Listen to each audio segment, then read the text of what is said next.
कौना भाव में गीत के माध्यम से।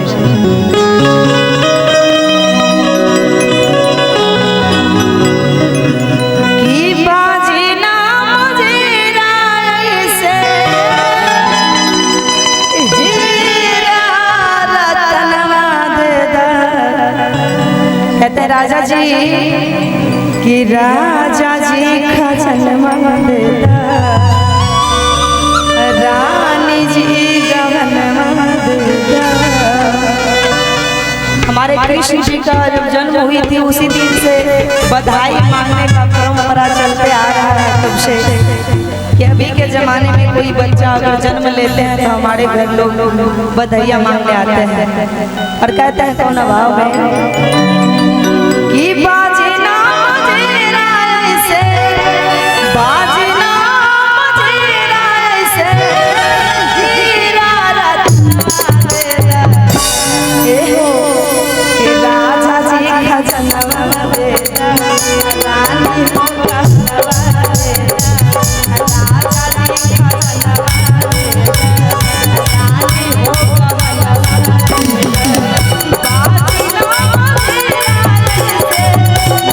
कहनवा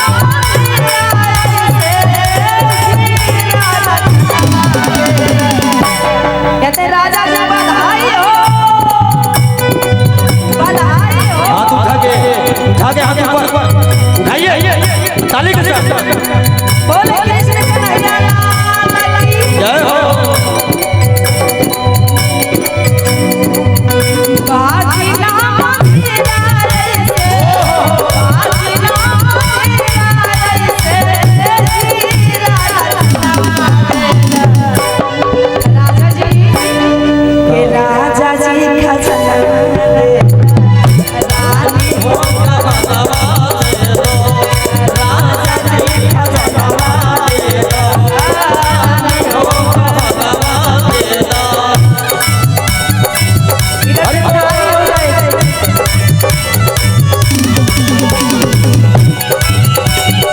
अरे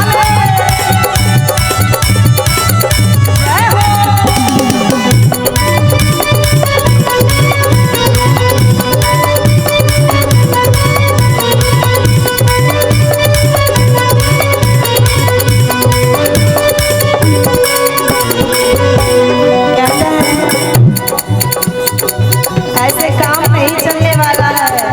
कहते हैं बधाई में क्या लोगे ये हो हल्का हंसने खारा खारा, बाजू बंद झुमका डारा, हल्का हंसने खारा खारा, बाजू बंद झुमका डारा।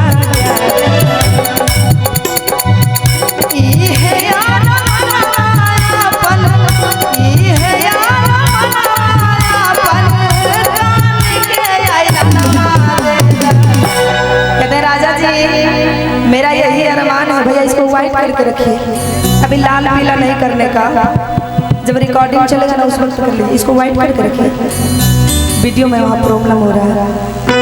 कहते हैं कि यही अरमान अपने कि जान के आई रनवा दे।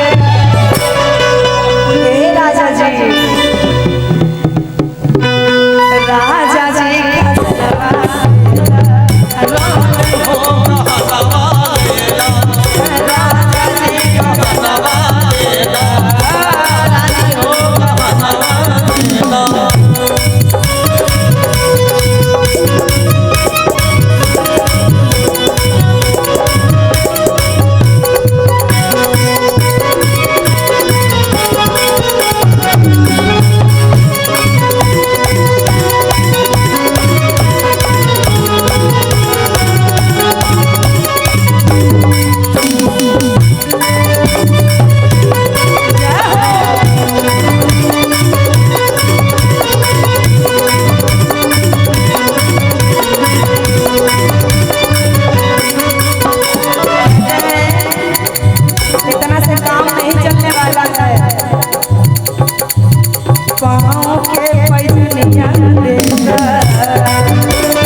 सोना के टहले हुए हैं अपना हाथ में, वही खोल के मुझे दे दीजिए।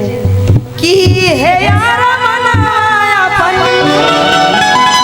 हाथ के गगनमा दे के राजा जी गगनमा दे रानी हो गगनमा दे राजा जी गगनमा दे रानी हो गगनमा दे।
और कुछ नहीं चाहिए, लेकिन कृष्ण कन्हैया लाल जन्म लिए हैं तो एक बार मुझे भी सौभाग्य प्राप्त होगी उनको खिलाने के लिए। आप अपना बालक को ही गोदी में दे दीजिए ताकि खिला लेंगे तो हम भी तर जाएंगे।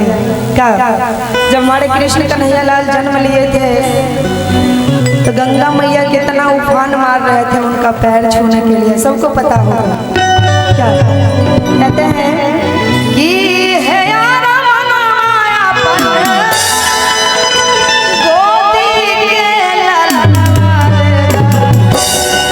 राजा जी रानी हो गगनमा दे राजा जी गगनमा दे रानी हो गगनमा दे बाजी ना तेरा बाजी ना तेरा